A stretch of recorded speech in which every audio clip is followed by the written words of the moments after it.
Fala pessoal, tudo bem com vocês? Muito bem-vindo a mais um vídeo do canal do Anfitrião e neste vídeo eu vou falar sobre como você define o preço da diária do seu imóvel de Airbnb. Antes da gente partir para o tema desse vídeo, se inscreve aqui no canal e me segue lá no Instagram, @RomuloVilela. Tá aqui em cima para você digitar lá e me encontrar no Instagram, beleza? Vamos lá, como é que a gente define o preço de alguma coisa? Tem esse conceito, né? Como é que a gente precifica as coisas? Agora esquece um pouco o Airbnb, no caso. Como é que a gente coloca preço nas coisas que a gente tem ou que a gente faz? Então pode ser o preço que você coloca no seu trabalho, por exemplo, então você é um advogado. Por que tem advogados que cobram mais e advogados que cobram menos? Às vezes eles têm conhecimentos semelhantes, só que esse aqui tem um diferencial que esse outro não tem. Então, a precificação, ela muitas vezes é complexa para a gente encontrar o que de fato é precificável ou não. Se você for pegar marcas de luxo, por exemplo, Louis Vuitton, Chanel, Gucci, entre essas outras como exemplo, ou qualquer outro tipo de produto que seja caro, você tem significativamente uma diferença grotesca de preço. Mas o que esses preços tem de mais incrível que as outras bolsas mais simples? Por exemplo, você vai comprar uma bolsa da Louis Vuitton de 50 mil reais, por que ela é 50 mil reais e a outra numa loja é 2 mil? Ou a outra que você paga é 200 reais? O que faz diferença nesses tipos de preço? Afinal, estamos falando de uma mesma coisa, de uma bolsa. Então, para imóvel, acaba sendo semelhante. Então, depende muito do tipo de imóvel que a gente está falando, do tipo de experiência que a gente está falando. E, no caso das bolsas, por exemplo, você tem uma outra questão, que é o status, a exclusividade, a escassez. Então, é muito mais difícil e mais caro você comprar uma Louis Vuitton do que uma na 25 de março. Né? Na 25 de março, você tem outra qualidade, outras coisas. E falando em precificação, a gente sempre faz um evento chamado Semana do Anfitrião Digital, que eu falo, entre outras coisas, também sobre precificação, mas não é somente precificar o imóvel. Tem uma série de outras coisas que vão corroborar também para a precificação. Então, se você tem interesse em aprender mais sobre como bombar suas reservas, como cobrar mais caro, como ter uma experiência mais incrível com o seu hóspede, quais os elementos que podem fazer com que o seu anúncio seja mais atraente. Então eu vou deixar um link aqui embaixo na descrição desse vídeo para você se inscrever e participar desse evento que a gente faz com frequência aqui no canal do Anfitrião. Precificar, eu costumo dizer que é uma arte, porque tudo é subjetivo. Quanto você pagaria, por exemplo, para conversar com 1 hora comigo? Por uma hora, você pagaria 100 reais? 200 reais? 1.000 reais? É a mesma coisa que um médico, é a mesma coisa que um psicólogo. O que vai fazer com que você pague mais ou menos por mim? Se você paga mais, quer dizer que você valoriza mais o meu tempo e o meu conhecimento. Se você olha para mim e fala, eu não pagaria 50 reais numa hora para falar com ele, porque eu não acho que ele tenha a me agregar tanto assim. Então esse é um conceito principal da questão da precificação. Agora, especificamente para os imóveis, primeiro a gente tem uma forma mais objetiva de precificar, que é o seguinte: você tem um imóvel que... Qual é o custo fixo que ele tem só para respirar? Qual é o custo intrínseco dele? Ou seja, se você paga mais ou menos, 300 reais por mês de condomínio, por exemplo, vamos colocar uns 500, 300 mais umas contas aí, água, luz, telefone, vamos colocar 500 reais para a gente facilitar. Ou seja, para ele sobreviver, para ele existir, o seu imóvel precisa de 500 reais por mês, para você não sair no prejuízo, perfeito?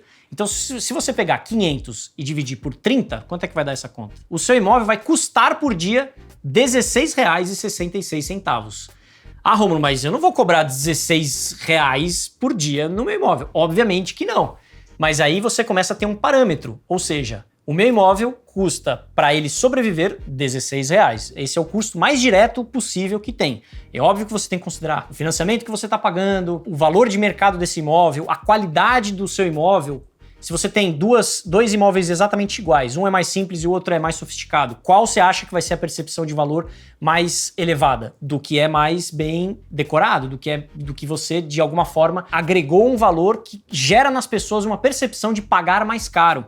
Quer um exemplo disso? Aqui em São Paulo, vou dar 2 exemplos muito clássicos disso, de 2 prédios. Depois você bota aí no Google, Copan, o edifício Copan e o edifício Mirante do Vale. São 2 prédios que tem um monte de apartamento, inclusive de Airbnb, e você tem plantas exatamente iguais que cobram muito diferente entre si. Por que altera? Você tem diárias de 500 reais e você tem diárias de 200. Por que é tão diferente assim para a mesma planta?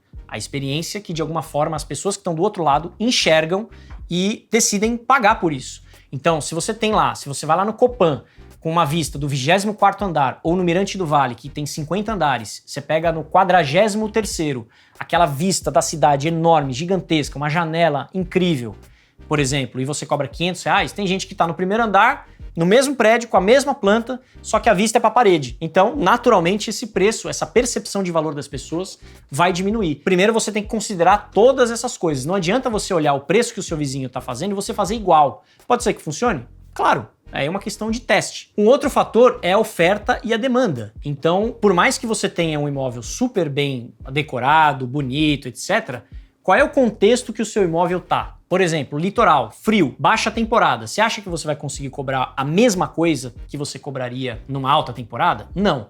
Um exemplo, Balneário Camboriú, a gente tem um imóvel que na baixa temporada a gente sua para conseguir alugar R$250 a diária, um imóvel de 2 quartos de frente para praia para 6 pessoas. Aí você fala, pô, não é justo, né? 6 pessoas, R$250. Pois é, mas existe uma coisa chamada oferta e demanda. Já numa alta temporada, no verão, no calor, etc., muito fácil você conseguir colocar, no nosso caso, R$1.500, R$1.700 por dia. Olha a diferença grotesca de valores que as pessoas depositam em um momento ou em outro. Você acha que as pessoas querem viajar no frio para praia? Muito difícil, não. Já em Gramado, as pessoas topam pagar mais caro porque elas querem estar no frio ali e topam pagar mais caro para estar no ápice de Gramado na baixa temporada de frio, por exemplo, né? Que lá é alta temporada, entende? Então essa é uma das percepções que você tem que ter na hora de precificar o seu produto. Uma outra coisa é a expectativa e a realidade. Porque você pode, vamos supor, colocar lá R$1.000 a diária do teu imóvel, por exemplo, porque você acha justo, tá tudo certo, beleza, você encontrou essa precificação para o seu imóvel e alguém do outro lado que estava pesquisando por um lugar comprou a sua ideia, falou assim, ok, faz sentido, entendi agora qual é a proposta dele, legal. Aí a pessoa chega no teu imóvel e não é tudo aquilo que você prometeu que fosse. O que vai acontecer? Ela vai ficar frustrada porque ela fala assim, é sério que eu paguei R$1.000 para ficar no imóvel que é assim? Vou dar um exemplo, um estúdio de 19 metros quadrados. O que a gente sempre quer? Você, quando você quer precificar o seu imóvel, você quer... Se você pudesse cobrar R$10.000 a diária, você não faria? Claro que faria. Eu, no meu estúdio de 19 metros quadrados, 19, é um quarto de hotel. Será que eu conseguiria cobrar R$500 nesse quarto? Muito difícil. Quer dizer que eu não quisesse isso? Não, se eu pudesse cobrar R$500 no meu imóvel de 19 metros quadrados, show de bola. Eu ia achar incrível. Só que, se eu jogo esse preço dessa forma lá em cima, mesmo eu mostrando que ele é incrível e tal, ele é bem decorado, a pessoa chega e fala assim, caraca, legal, mas pô, 500 pau acho que eu conseguiria um outro imóvel com jacuzzi, com 2 quartos, com sei lá o quê. E aí você pode frustrar a experiência daquela pessoa que reservou o seu imóvel. Então você tem que ter muito clara essa percepção de valor. Às vezes você pode até fazer uma percepção de valor inversa, que é o seguinte, você sabe que o seu imóvel custa uns R$500 a diária, mas você faz por 200. E aí quando a pessoa chega lá, ela fala, caramba, estourei. Eu consegui achar um imóvel muito incrível por R$200. E aí você, depende da sua estratégia, você começa a criar uma reputação em que as pessoas que reservaram o seu imóvel começam a falar assim, caramba, um imóvel incrível, preço super legal. Obviamente que aí tem o inverso. A pessoa do outro lado, ela quer o melhor imóvel possível pelo menor preço. Então, como é que a gente vai alinhar quem quer o melhor possível pelo menor preço com alguém que quer o maior preço possível, né, de diária, pelo menor imóvel possível, ou, sei lá, você bota um colchão ali. Se eu conseguir botar um colchão no meio de um imóvel e cobrar R$500 por isso, eu vou querer. Não vou querer gastar tubos de dinheiro para decorar bonitinho, etc, entende? É esse meio de campo que a gente tem que acertar. Mais uma vez, precificar é uma arte justamente por causa dessas variações. E como é que a gente calibra essa precificação? Ah, Rômulo, beleza, entendi tudo que você está falando, mas qual que é o preço? Como é que eu sei, vou lá e faço o preço? O que eu costumo falar para os alunos que fazem parte da turma da Anfitrião 5 Estrelas é o seguinte, quanto você acharia justo pelo seu imóvel? Ah, vamos pegar o meu estúdio de 19 metros quadrados que eu tenho aqui em São Paulo. Quanto que eu me sentiria confortável? Para isso, você precisa ter uma série de entendimentos. Quanto você pagou no imóvel, quanto que ele custa no mercado, quanto que ele custaria, se você vendesse, né? Qual que é o valor de mercado do seu imóvel, quanto que você alugaria no tradicional. Tudo isso você já tem que ter em mente de uma maneira mais superficial na sua cabeça, pelo menos, para que você consiga precificar ele melhor na hora de você colocar a diária. Porque senão não vale a pena você ter mais trabalho no aluguel de temporada, sendo que se você colocasse no tradicional, você ia ganhar um valor determinado com muito menos trabalho em tese, né? Então esse que é o ponto. Aí, voltando pro exemplo do meu estúdio de 19, eu acho que uns 150 já seria um valor bem legal. Como é que a gente faz a partir daí? Coloca 150, no meu caso. Você pode testar para o seu imóvel. R$1.000. Beleza. Aí tem um termômetro, que é o seguinte. Se ninguém, uma vez que você fez tudo bonitinho, colocou o seu imóvel, as fotos legais, título legal, o preço que você entendeu ser adequado dentro do que você entende que é uma recompensa razoável para você trabalhar com isso, beleza, aí você coloca. Com o tempo você vai sentindo. Tem alguém perguntando, tirando dúvidas sobre o seu imóvel? Tem alguém consultando? Tem alguém reservando? Se ninguém aparecer, se ninguém falar absolutamente nada, então talvez o seu preço esteja fora do que as pessoas estão dispostas a pagar. E é o que eu costumo falar, é muito fácil ganhar dinheiro na alta temporada. Por quê? Porque até quem não sabe o que está fazendo ganha dinheiro. Porque você tem tanta demanda de pessoas que estão lá na praia. Pô, nem sei, bota lá, R$2.000 a diária. Alguém vai reservar porque às vezes você tá numa praia super badalada que a pessoa vai até agradecer em achar um lugar. Porque é muito escasso, geralmente, uma cidade muito badalada. Sei lá, Rio de Janeiro, Copacabana, de frente pro mar, assim. Você pode ter um imóvel lixo total, assim, só que aí às vezes a pessoa paga, não porque o seu imóvel é bom, mas porque ela só encontrou ele. Então, na alta temporada, até quem é incompetente ganha dinheiro. Então a ideia é que você não seja essa pessoa que simplesmente bota lá o preço e, opa, de repente está funcionando. Então tem esse termômetro. Coloca o preço que você entende ser o adequado e aí você vai calibrando esse preço. Pô, 150 acho que não, deixa eu baixar para 140. Opa, já veio alguém perguntando alguma coisa, então talvez eu esteja achando o ponto certo. E o inverso pode acontecer também. Pô, coloquei 150, choveu reserva. Talvez significa que o preço da sua diária esteja muito baixa. Então tem gente que fala, não, Romulo, eu tenho reservas até de hoje a 3 meses para frente. Isso pode ser um problema. Por exemplo, em São Paulo é muito difícil você ter reservas de hoje a 3 meses lotado o calendário. Isso é um indício de que aquela pessoa especificamente provavelmente está deixando dinheiro na mesa. Por quê? O preço do imóvel, da diária do imóvel, está mais baixo do que as pessoas estariam dispostas a pagar. Então tem sempre essa régua. Aí a gente entra na taxa de ocupação. Se você tem uma taxa de ocupação pelo menos 80%, de 80% a 100%, significa que você está trabalhando com uma boa precificação, porque você não necessariamente precisa o tempo inteiro estar 100% ocupado. Se você está o tempo inteiro 100% ocupado, você pode também fazer estratégias para isso, que não tem problema nenhum, aí é uma outra coisa. A gente tem uma aula só sobre precificação dentro do nosso curso, mas se o tempo inteiro o seu imóvel está 100% ocupado, sem que você tenha feito isso intencionalmente, pode anotar, o seu preço está baixo. Você deve aumentar um pouco também, não vai sair chutando o pau da barraca. É a mesma coisa que quando você coloca um preço mais alto, 150, como eu falei, você bota para 50. Não, calma, vai sentindo, porque você precisa saber qual é o piso e qual é o teto. Se você não tem experiência, é isso que você tem que fazer. Pô, não sei quanto que eu cobro aqui no meu imóvel. Coloca o preço mais alto e vai sentindo. E isso você sempre vai acabar fazendo para qualquer outra situação, por exemplo, de pacotes de viagem. Ano novo. Pô, quanto é que eu cobro no meu imóvel de litoral frente para a praia para 6 pessoas? R$5.000 a diária? Não sei, bota lá R$5.000. Só que aí você tem que ter um tempo de teste para ver se realmente as pessoas estão dispostas a pagar isso ou não. Pode ser que estejam, pode ser que não estejam. Então você vai ter que ir calibrando aos poucos. Uma vez que você pega essa experiência, você já vai saber que se você, por exemplo, eu no meu caso do estúdio, eu sei que se eu colocar R$99 por diária, eu alugo assim. Então o que eu faço? A minha estratégia é o meu preço padrão, que é 129, no final eu acabei equacionando em 129 o valor do meu estúdio por dia, não 150, né? Mas, por exemplo, eu quero 150, seria lindo, né? 150, mas peraí, não, 150 as pessoas não estão tão dispostas assim. Que aí tem o inverso da taxa de ocupação. Se você tem uma taxa de ocupação de 60% para baixo, talvez seja indício de que o seu preço esteja acima do que as pessoas estejam postas a pagar. Então é esse meio de campo que você tem que saber para conseguir reservas com mais qualidade e acertar o tempo para você acertar exatamente o maior potencial de rentabilidade possível do seu imóvel. Agora, tem um detalhe interessante que tem alguns imóveis que geram demandas.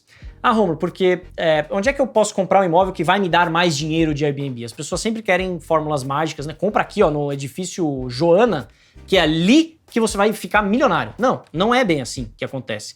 Muito pelo contrário, às vezes você pode justamente ser levado por uma dica de alguém que realmente pode ter bastante resultado, só que aí todo mundo ouve a mesma dica, vai pro mesmo lugar, aquilo não se torna mais interessante porque todo mundo foi para aquele lugar. Justamente achar distorções em lugares para que você consiga identificar, pô, aqui tem um risco maior, porque eu não tô vendo tantos anúncios assim, mas pode ser que seja uma oportunidade interessante para eu cobrar mais, afinal tem uma demanda menor, uma oferta menor de apartamentos ou casas, por exemplo, então eu vou apostar naquela área.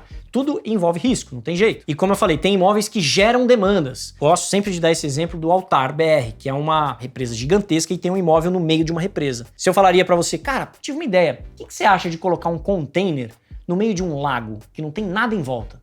Ah, mas tem gente que faz Airbnb lá, não tem ninguém, cara.